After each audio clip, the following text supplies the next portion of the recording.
it's that old question of, if you go back and kill baby Hitler, I mean, I 100% say, yeah, kill the baby.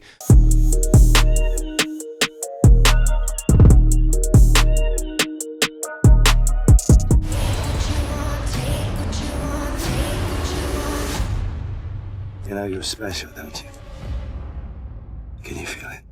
Hey, Den of Geek fans, Aaron Sagers here. We're at New York Comic Con, and I'm speaking to some of the cast of the Mayfair Witches. Obviously, Mayfair Witches and just Anne Rice's work, it's very iconic. But what is it about this series of books that makes it kind of worth adapting now in 2022? Like, what is the appeal of Anne Rice now? What makes her works relevant now? Anne Rice is obviously incredibly well known and has a huge fan following. And I think that with streaming, you're able to really play with some of the off-the-wall ideas that she had. And I think it's also her sort of unique storytelling. It's really about family and dysfunctional family at the end of the day. And then you get to add this dose of magic, and you still have all these people who are jealous and angry and lustful and all that stuff, and they can just take everything to a crazier place. So we really got to play around with that off-the-wallness of her writing. I also think that it's very female-centric, and it's very empowering for women.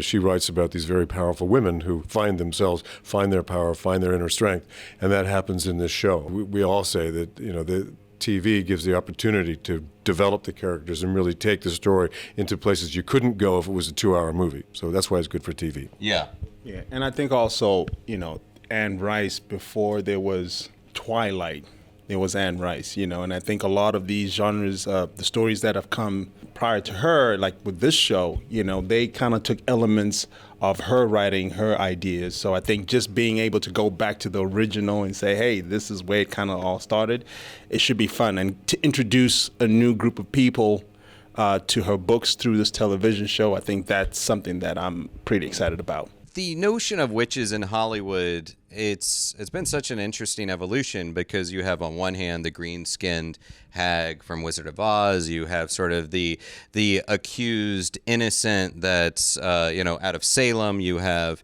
the evil enchantress, and then you also have the reality of the fact that there are people that practice witchcraft and very much view it seriously as a belief system. So is there like a little bit of navigating through all of these waters, and then how would you kind of define the Mayfair Witches themselves? Well, you have the source material. So a lot about witches, however, of course, there are people that practice witchcraft. We have people on our set who were Wiccans, or it's going back to the source material. It's based on, Anne Rice was a fascinating woman. She had a lot of the themes of her books are about her struggle with religion, and she was in and out of the church throughout her life. Her views on, she lost a child who was young. Her views on how it affected her romantic relationship and her with her husband, and I think a lot of the themes come from these topics that she was really interested in, and she put them in this really incredible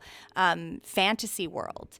And what's better for that than witches and vampires and all these metaphors for, the human condition? The show's not out just yet, so I want to learn a little bit more about these characters that you're playing. Cortland, what is his relationship to Rowan? Who is this guy? Cortland Mayfair is, he's a bit enigmatic. I didn't find out his relationship with Rowan until I read episode 7. So I'm not actually going to reveal his relationship with Rowan, other than to say that Cortland is the patriarch of the family, and in many ways the glue that holds these witches together, and he oversees and manipulates behind the scenes, trying to make sure that the witches have the absolute best experience they can, and wants to control them to a certain degree. Yeah, the audience is going to have to see what happens, because it's really twisted. It sounds like the world of Anne Rice as well. And Cyprian, right? Yeah. This character is an amalgam character. Who is Cyprian? So yeah, he's a combination of two. Aaron, who's part of the Talamasca, and Michael. He works for the Talamasca, and his mission is to observe supernatural events that happen to people, a group of people, and they're mandated to just observe until they need to intervene, especially if somebody's in trouble. So when Cyprian meets Rowan, you know, they go through this journey of who she is, why is this happening to her, and what's the connection between her, the family, and Lasher, and how does that affect Cyprian's character? Am I correct in understanding? So Rowan is a neurosurgeon before all of this craziness happens? Or? Yes. Well, still, I assume a neurosurgeon after, Yeah. but yes. By day and By then... day, neurosurgeon, and then she finds out not only neurosurgeon, but also witch. Yeah. Which, quite frankly, neurosurgery is very witch-like to me. Well, and I'm sure if you tried to perform neurosurgery only 100 years ago, it would have been considered witchcraft. Correct. So what was an element of the book that drew you in and made you, of this character, and made you say, yeah, I want it. I want this role? I mean, it's more than just the book, but of course it's the book. It's also the scripts, the showrunner, Estes Spalding, the people involved, AMC. I thought it was the perfect, I mean, AMC is the perfect home for this kind of material. You know, going in to do a television show that might go several seasons, what fun to play this woman who's really strong and empowered and independent in her real life, but then also is a mess too. And then not only is she also a mess, but she is confronted with this incredible new knowledge that she has this family she didn't know about and that she's a witch. And it just was a lot for me as an actress to dive into character-wise. There's a lot of complexity there, so it's fun. Yeah. And what's Lasher? Lasher is a dark entity spirit that was conjured up by the first Mayfair Witch and belongs to them and is inherited by their sort of, you know, the next in line sort of version. How he's written or like heard about in the book, it's a very, you know, it's a different thing because, as you know, we've been saying, is, you know, it's a huge undertaking, a novel like this, and to put it into script form, you have to sort of have the room for artistic license to play with these things, to understand what they are. And I think, you know, with the wonderful guidance of Esther Spalding and the entire team, I think we've paid such respect to the novel, but at the same time understood that we need to take this and turn it into something that we could watch and see on television, because there's a very different experience, which is reading something and then seeing something, because our imagination has no bounds. But when you are able to put things on the screen, you know, you get to play around with a lot of this. So Lasher is our creation as much as the brilliant Anne Rice's creation. We've sort of done something fun with it. Yeah, these worlds of magic, I mean, they're fun sandboxes to play in, and it kind of makes you think, like, could you be entrusted with magic? You know, are you a good witch or are you a bad witch? You know, I know I probably should not be entrusted with too much magical gifts because people on the subway might just start disappearing. I don't know. So down the line, could you handle in real life this power, this immense power? Should you be trusted with it, Harry? Absolutely. I don't trust that. Harry could. Harry's the one out of this group that Jack couldn't. I couldn't. Maybe Tongayi. I don't know Tongayi, but I couldn't. He Harry answered could. that very quickly and a little too assuredly. Very quick answer for me too. Jack couldn't. God, The two of us definitely know. not. No, it's not working. No, can't. How about you? Nah, absolute power corrupts, right? Yeah. I don't know. I think, you know, the human condition, man, it's like we're very selfish. So, you know, I don't think I'll be able to justly do it right if I was given such a power. Like, nah.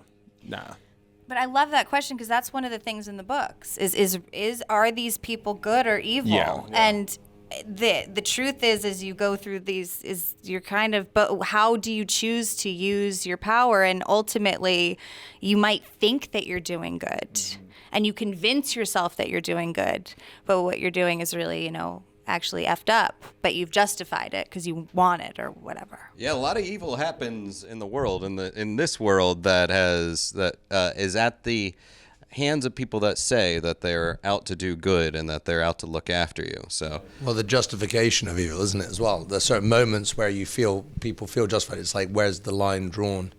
and you could think you're doing something right, or you do take it into the elements of revenge or anger, or sort of like, if you are seeing something bad happen, should you do something bad? It's that old question of, if you go back and kill baby Hitler, I mean, I 100% say, yeah, kill the baby. But I'm like, if you knew it was Hitler, but it's like, it's like that crazy thing of like, well, like, what do you do to prevent it if you do have certain powers? It's interesting. I think we're going to take that quote out of context. Just kill the baby. That's going to be your That's social what media. I say. Jack, Kill the Jack baby. can't handle it. Yeah. But, okay, so with all that said, Harry, I'm throwing it back to you. You sure you can handle this power?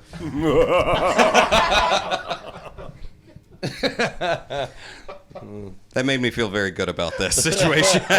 Obviously, we have the Interview with the Vampire. We have the Anne Rice Chronicles. They are now part of the same family. Are you interested in having a little bit of a crossover with Lestat, with the Interview with the Vampire characters? Heck yeah!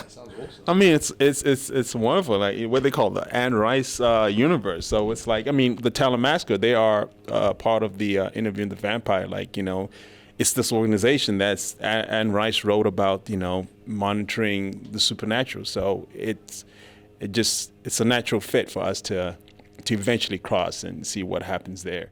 We're celebrating spooky season, Halloween, and I always like to find out about sort of the urban legends, the maniac, the killer at the end of the block, the creepy house in your old neighborhood.